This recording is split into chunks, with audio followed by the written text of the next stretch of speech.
10월 5일 수요일입니다. 오늘 새벽 우리에게 주시는 하나님의 말씀은 사사기 8장 22절로 28절까지의 말씀입니다. 그때 이스라엘 사람들이 기드온에게 이르되 당신이 우리를 미디안의 손에서 구원하셨으니 당신과 당신의 아들과 당신의 손자가 우리를 다스리소서 하는지라. 기드온이 그들에게 이르되 내가 너희를 다스리지 아니하겠고 나의 아들도 너희를 다스리지 아니할 것이요 여호와께서 너희를 다스리시리라 하니라. 기드온이 또 그들에게 이르되 내가 너희에게 요청할 일이 있으니 너희는 각기 탈취한 귀고리를 내게 줄지니라 하였으니 이는 그들이 이스마엘 사람들이므로 금 귀고리가 있었음이라. 무리가 대답하되 우리가 즐거이 드리리이다 하고 겉옷을 펴고 각기 탈취한 귀고리를 그 가운데에 던지니 기드온이 요청한 금 귀고리의 무게가 금 1700세겔이요 그 외에 또 초승달 장식들과 폐물과 미디안 왕들이 입었던 자색 의복과 또 그 외에 그들의 낙타 목에 둘렀던 사슬이 있었더라. 기드온이 그 금으로 에봇 하나를 만들어 자기의 성읍 오브라에 두었더니 온 이스라엘이 그것을 음란하게 위함으로 그것이 기드온과 그의 집에 올무가 되니라. 미디안이 이스라엘 자손 앞에 복종하여 다시는 그 머리를 들지 못하였으므로 기드온이 사는 40년 동안 그 땅이 평온하였더라. 하나님은 작고 작은 기드온을 사사로 세우셨습니다. 그리고 13만 5천 명 미디안을 상대로 300명이라고 하는 적고 적은 인원으로 승리케 하셨습니다. 오직 주님이 함께 하심으로만 가능한 승리였습니다. 하지만 기드온은 전쟁을 자신의 개인적인 복수심과 또 욕심으로 대해가는 등 점점 변질되어 갑니다. 어제는 사로잡은 세바와 살문나를 개인적 보복심으로 어린 아들의 손에 죽게 했습니다. 하지만 이스라엘 백성들은 이런 내적인 부분보다 그저 외적인 승리만을 바라보며 기드온에게 환호합니다. 그리고 왕으로 추대하려고 합니다. 22절에 그때에 이스라엘 사람들이 기드온에게 이르되 당신이 우리를 미디안의 손에서 구원하셨으니 당신과 당신의 아들과 당신의 손자가 우리를 다스리소서.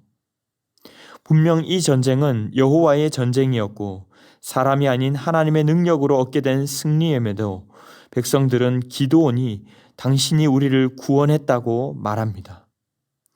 사사기 2장 10절에서 소개한 것처럼 하나님도 하나님의 하신 일도 알지 못했던 세대, 이 세대의 영적인 무지는 점점 이들을 잘못된 길로 이끌어갑니다.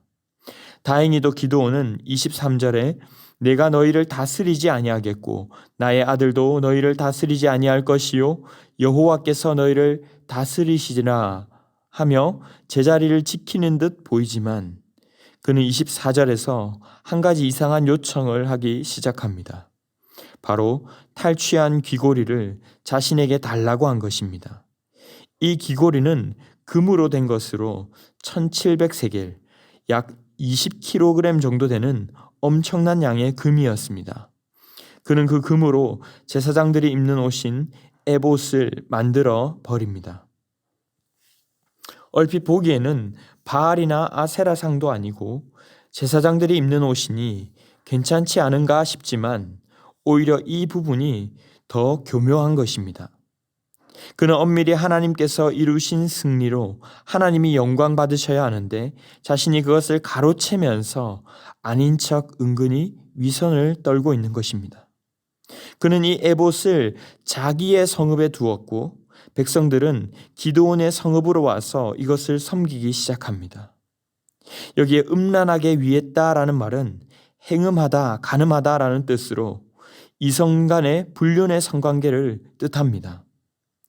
이들이 속으로는 감추고 하나님을 섬기는 척 하지만 그러나 마음으로는 하나님이 아닌 다른 신을 섬겼다는 것을 바로 의미하는 것입니다. 기드온은 말로는 왕위를 거절하며 하나님이 왕이라고 했지만 그의 행동은 전혀 상반된 모습을 보이고 있습니다. 26절에 그가 요구해서 받은 전리품을 보면 장식과 폐물, 또 왕들이 입던 자색 의복 등 실제로는 왕이 되고 싶어 했던 것입니다. 그리고 그 후로도 그는 왕처럼 살았습니다. 많은 아내를 두고 아들이 70명이나 되며 죽어서도 그는 왕족의 묘에 묻힙니다. 이렇게 말과는 상반된 그의 행동은 이스라엘 백성들의 모습을 잘 나타내 주기도 합니다. 아쉬울 때는 주님께 회개하며 주님을 찾는 듯 하지만 정작 속으로는 살만하면 태도를 바꾸어 언제 그랬냐는 듯 배교하고 내 소견에 오른 대로 내가 왕인 것처럼 행하는 것 같이 기드온도 이런 태도를 취하고 있는 것입니다. 그리고 자신이 은근히 왕처럼 행세한 것보다 더 큰 죄를 짓게 된 것은 그가 금으로 에봇을 만들었다는 것이었습니다. 우리는 이 사건을 보면서 출애굽기 32장에 이스라엘 백성들이 광야에서 아론의 지휘 아래 금송아지를 만들어 숭배했을 때를 떠올릴 수 있습니다. 이때도 자신이 가진 금 장신구들을 모아 금송아지를 만들었고 이를 지시한 것은 다름 아닌 대제사장 아론이었습니다. 이 아론의 영적 무감각함이 백성들이 뛰놀며 우상을 숭배하게 하는 죄를 범하게 했던 것이죠. 오늘 기드온 역시 마찬가지입니다. 이러한 그의 탐욕이 기드온 자신뿐만 아니라 그의 집 온 이스라엘의 올무가 되게 했다고 27절은 우리에게 말씀하고 있습니다. 오늘 그들이 음란하게 위한 것은 다른 우상 신상이 아닌 바로 제사장들의 예복인 에봇이었습니다. 바알이나 다른 신상이 아닌 에봇처럼 마치 하나님을 위하는 것처럼 포장되어 있지만 사실상 나를 위하는 것들이 있지는 않은지 돌아볼 수 있기를 바랍니다. 미디안이 완전히 복종하고 또 땅도 40년간 평온했지만 하나님 보시기에는 악했던 것처럼 아무 문제가 없고 그저 교회에서 하는 일이라면 다 괜찮고 하나님을 위한 일이 아닐 수도 있습니다. 그래서 27절은 이것을 올무, 함정이라고 표현한 것입니다. 내 안에 있는 에봇, 하나님을 위한 것처럼 보이지만 사실 나의 만족을 위하고 있는 것이 무엇인지를 묻고 그것을 제거해 나갈 수 있기를 바랍니다. 또 한 가지 오늘 말씀을 보면서 깨닫게 되는 사실은 나의 탐욕과 위선, 신앙과 삶의 불일치는 그저 나만의 일로 끝나지 않는다는 것입니다. 기드온의 집안과 이스라엘 전체에 영향을 미친 것처럼 나의 부모, 배우자, 자녀, 또 복음을 필요로 하며 기다리는 모든 사람에게 영향을 미치게 된다는 사실을 기억하시기 바랍니다. 처음에는 은혜로 시작했지만 점점 위선으로 변질되어 갈 때 교회와 예수 그리스도에 대한 반감으로 주님으로부터 멀어지게 할 수 있다는 사실을 기억하며 신앙의 언행을 일치하기 위해 힘쓰시기를 바랍니다. 말씀을 맺겠습니다. 사실 저부터도 말하는 것과 삶이 일치하는 것이 결코 쉽지는 않습니다. 그러나 우리가 고백하는 대로 살고자 애쓰고 또 섬기려는 삶이 결국 우리 자신을 지켜주는 보호막이 된다는 사실을 믿고 힘쓰시는 성도들이 되기를 바랍니다.